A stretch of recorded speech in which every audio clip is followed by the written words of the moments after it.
Hello friends, स्वागत है आपका आपके अपने लीगल चैनल सोच का प्रहार में। मैं हूं एडवोकेट सनी शर्मा और आज मैं आपके लिए दिल्ली हाई कोर्ट का एक जजमेंट लेकर आया हूं।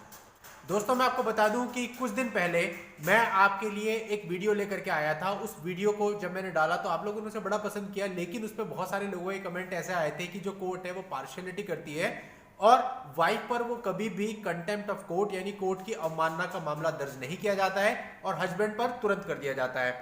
तो दोस्तों, मैं मानता हूं कि हमारी जुडिशियल व्यवस्था में बहुत सारी कमियां भी हैं, लेकिन ऐसा नहीं है कि जुडिशियल व्यवस्था बिल्कुल बस ऐसे ही चल रही है, वो कुछ देखती नहीं है।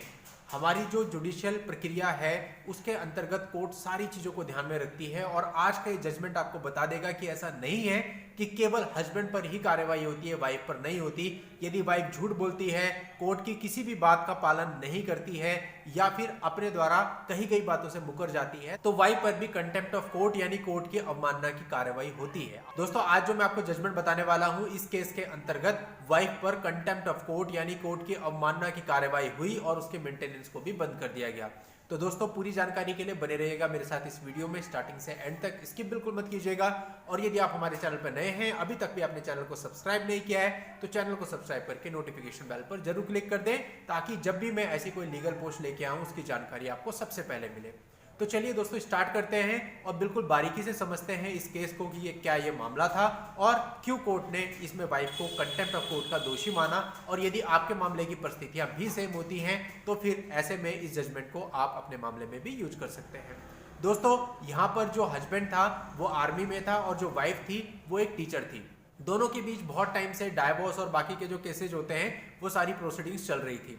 इसी बीच दोस्तों, दोनों ने अपने अपने एडवोकेट के माध्यम से आपस में एक सेटलमेंट कर लिया और उस सेटलमेंट में वाइफ ने ये लिख करके दिया कि भाई ऐसा है, आज के बाद मैं इनको किसी भी प्रकार से हैरेस नहीं करूंगी, इन पर किसी भी प्रकार का एक्शन नहीं लूंगी। और उस वक्त जो बच्चे थे वो भी हस्बैंड के साथ रह रहे थे, तो बच्चों के लिए भी उसने ये बात कही कि बच्चों के अगेंस्ट भी कोई एक्शन नहीं लेगी, उसके पेरेंट्स और उसके रिलेटिव्स के अगेंस्ट भी कोई एक्शन नहीं लेगी, किसी भी प्रकार की कार्रवाई की शुरुआत नहीं करेगी।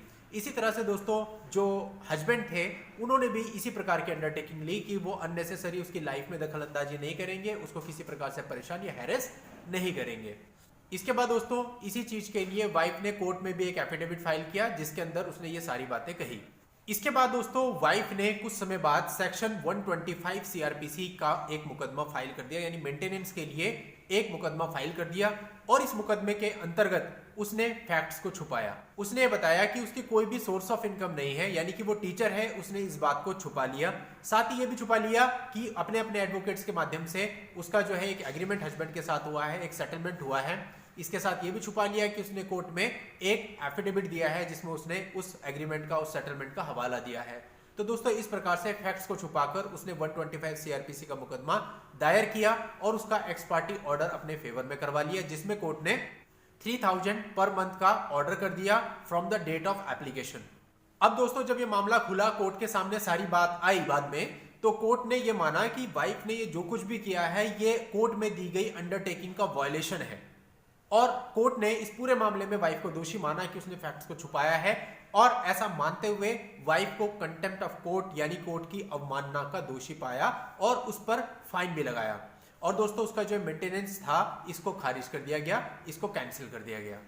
तो दोस्तों, इस प्रकार से जो वाइफ है, वाइफ को यहां पर सजा दी गई, कंटेम्प्ट ऑफ कोर्ट का दोषी माना गया। इसलिए दोस्तों, मैं जो भी वीडियो लेकर के आता हूं उसमें जो कुछ भी आपको बताया जाता है, ऐसा नहीं है कि ऐसा नहीं हो सकता क्योंकि वो सामने वाली वाइफ है, ऐसा बिल्कुल भी नहीं है दोस्तों। जब न्यायिक प्रक्रिया चलती है उसमें अगर दोषी वाइफ है तो उसको भी दोषी माना जाएगा और जहां पर दोषी हस्बैंड है तो उसको भी दोषी माना जाएगा। दोस्तों, ये जो जजमेंट है ये गुरविंदर सिंह वर्सेस मंजीत कौर के नाम से आया है। इस जजमेंट का लिंक मैं इस वीडियो के नीचे डिस्क्रिप्शन में दे रहा हूं, वहां जाके आप इस जजमेंट को देख सकते हैं, डाउनलोड कर सकते हैं, कॉपी कर सकते हैं। और यदि अपनी किसी भी पर्सनल प्रॉब्लम के लिए आप मुझसे बात करना चाहते हैं तो इस वीडियो के नीचे डिस्क्रिप्शन में मेरा व्हाट्सएप नंबर दिया हुआ है, उस व्हाट्सएप नंबर पर व्हाट्सएप मैसेज के द्वारा अपनी अपॉइंटमेंट बुक करके आप मुझसे बात भी कर सकते हैं। नेक्स्ट वीडियो में नई लीगल जानकारी के साथ मैं आपसे फिर मिलता हूं, तब तक के लिए good bye and thank you for watching, take care.